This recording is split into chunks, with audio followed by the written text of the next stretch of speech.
बिस्मिल्लाहिर्रहमानिर्रहीम। अस्सलाम वालेकुम माय यूट्यूब फैमिली। तो कैसे हैं आप सब? उम्मीद है आप सब खैरियत से होंगे। स्टारलेट गर्ल की बहुत ही ज़बरदस्त सी वीडियो में आपको खुशामदीद कहती हूँ।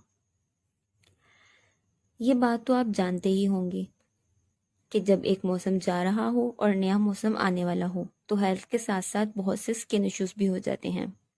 जैसा कि आप सब जानते हैं कि सर्दी का मौसम आने वाला है, क्यों ना हम सर्दी का मौसम आने से पहले ही अपनी स्किन की केयर स्टार्ट कर दें। एक ऐसा फल जिसमें कुदरत ने बहुत से फ़वाइद रखे हैं, गर्मियों के इख्तिताम और सर्दियों से पहले ही आता है। इस फल की ज़्यादातर पैदावार चाइना में होती है। इसे चाइनीज़ फल भी कहा जाता है। इसमें कैल्शियम, विटामिन ए और सी बहुत ज़्यादा मिकदार में पाए जाते हैं। इस फल को चेहरे से बढ़ती उम्र की असरात ख़त्म करने वाला फल भी कहा जाता है। जी हाँ, तो मैं बात कर रही हूँ जापानी फल की। जब तक ये फल है, आप इसे इस्तेमाल करके इससे भरपूर फ़ायदा उठा सकते हैं ताकि आपकी स्किन सर्दियों में रूखी और बेजान ना हो। आज हम जापानी फल के पल्प से 3 चीज़ें बनाएंगे: सीरम, फेस मास्क और स्क्रब।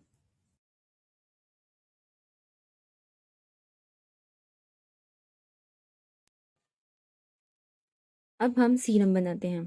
सीरम बनाने के लिए हमें चाहिए 1 टेबलस्पून एलोवेरा जेल, जापानी फल का पल्प और एक विटामिन ई का कैप्सूल। एक बाउल में 2 टेबलस्पून पल्प ऐड करेंगे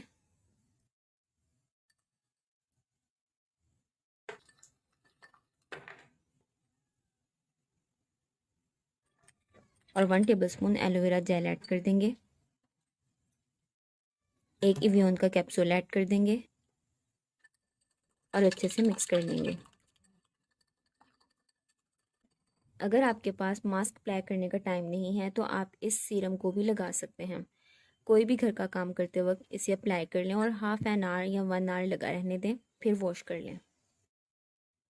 हम इसे एक बोतल में स्टोर करके रख लेंगे। इस सीरम को आप 4 to 5 डेज फ्रिज में स्टोर करके रख सकते हैं।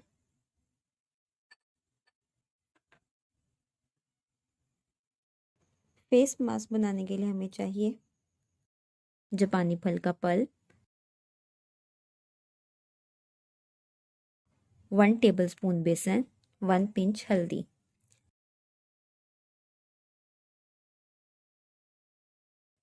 एक बाउल में 1 टेबलस्पून बेसन ऐड करेंगे, 1 पिंच हल्दी ऐड कर देंगे और 2 टेबलस्पून जापानी फल का पल्प ऐड कर देंगे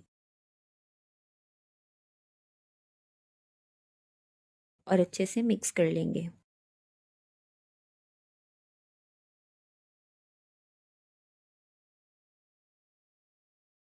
आपने इस मास्क को 15 मिनट्स के लिए फेस पर अप्लाई करना है। आफ्टर 15 मिनट्स फेस वॉश कर लें। एक बार के यूज़ से ही आप अपने फेस पर ग्लो देखेंगे। 1 वीक के लिए आप इसे अपने स्किन केयर रूटीन में शामिल कर लें। आप बहुत वाज़ह फ़र्क देखेंगे।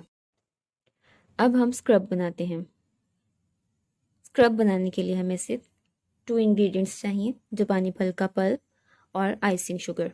एक बाउल में 1 टेबलस्पून आइसिंग शुगर ऐड करें और 1 टेबलस्पून जापानी फल का पल्प ऐड कर दें। मिक्स कर लें।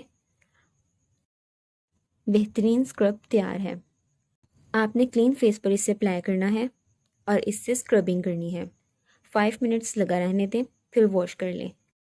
अगर आप इस सीरम, स्क्रब और इस मास्क को अपनी डेली स्किन केयर रूटीन में ऐड कर लेते हैं तो आपको बहुत अच्छे रिजल्ट्स देखने को मिलेंगे। अगर आपको मेरी वीडियो अच्छी लगी हो तो काइंडली मेरी वीडियो को लाइक कर दें, शेयर कर दें, मेरे चैनल को सब्सक्राइब कर दें और बेल आइकन को प्रेस कर दें। मिलते हैं नेक्स्ट वीडियो में। Stay tuned. अल्लाह हाफिज़।